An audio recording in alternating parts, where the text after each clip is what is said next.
All right, hi, I'm Becky Richards. I'm an educator and show coordinator for Hobbs Bonded Fibers. And my team and I are here for AQS Quilt Week and ready for a good week. We love coming to see all the beautiful quilts and to have the opportunity to talk with so many different quilters from around the country and around the world.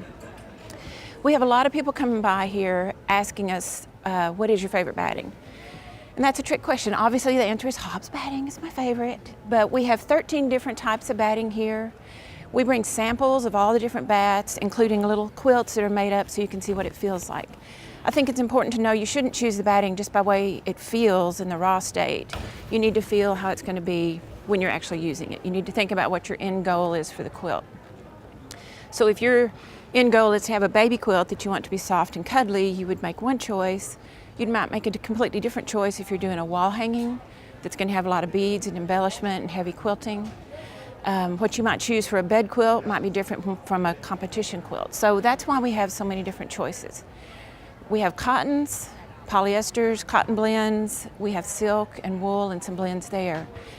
So we encourage people to come in, talk to us, and touch and feel and find out what their favorites is. We get a lot of questions, particularly at the shows, about the silk and the wool batting. The silk batting, Hobbs Tuscany Silk, comes in a package like this. It is 90% silk, 10% polyester. And that polyester is there really just to hold the fibers together, to keep them from migrating out through your fabrics. The particular quality about silk that stands out to me is its drapeability. When you touch it and hold it, it is just it's got a very luxurious, smooth, soft feel. It's very lightweight and very flat.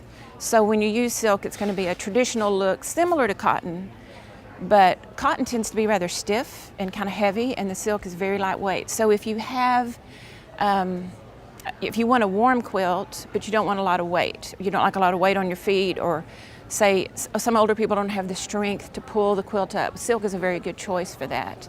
But it does breathe, so it's going to be warm in the winter and cool in the summer. Now another one we have is the Tuscany Wool. It comes in a package like this. It is 100% wool. The biggest difference in the silk and the wool is also very light. It's also going to be warm, but it's lofty. It's got a lot of puff to it.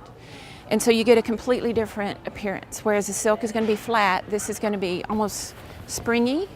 And it also makes a great cuddly quilt. It's really nice in flannel. If you have flannel on both sides and you have wool, it makes a very snuggly quilt. It is a particular favorite with show quilters for several reasons. If you quilt the wool batting very heavily, it flattens down, almost paper thin, but it stays supple. If you were to use a cotton batting and do that kind of heavy quilting, it would get very stiff and difficult to bend. And cotton battings also show creases quite a bit. With the wool batting, when you pack it up and send it off to a show and take it out to hang, those creases are very much diminished. The wool has memory and it wants to spring back to its original shape, so it fills up that space.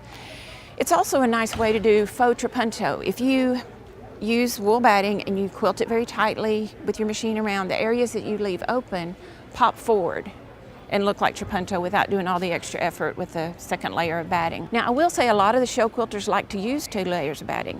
Sometimes they'll use 2 layers of wool. Sometimes they'll use a piece of cotton, the Tuscany cotton batting, and then put wool on top. Sometimes they'll use 80-20 and put wool on top. Everybody has a different end goal. Some people want it to hang a little more heavily and they've got a lot of embellishment on it and need a little more strength, and that cotton gives it a little more stability. Both the wool and the silk are washable, so I would say wash them like any other quilt. You want to wash it in cold water and lay it out to air dry, and so they are very usable. Now another one that is fairly new is the cotton wool blend, Tuscany cotton wool. It's 80% cotton, 20% wool. And it just blends the qualities of those. You've got a little bit of extra weight from the cotton, but you get loft from the wool that's in there. It's not quite as lofty as the 100% wool, but it's a nice blend of the two. So these are just some of the choices. We would love to have you come see us next time you get to come out for a quilt week. Until then, check us out on Facebook or Pinterest at Hobbs Batting. We're kind of new to social media. We're getting in there, and we would love to see quilts that you've done with Hobbs Batting and put them on our pages. So thanks.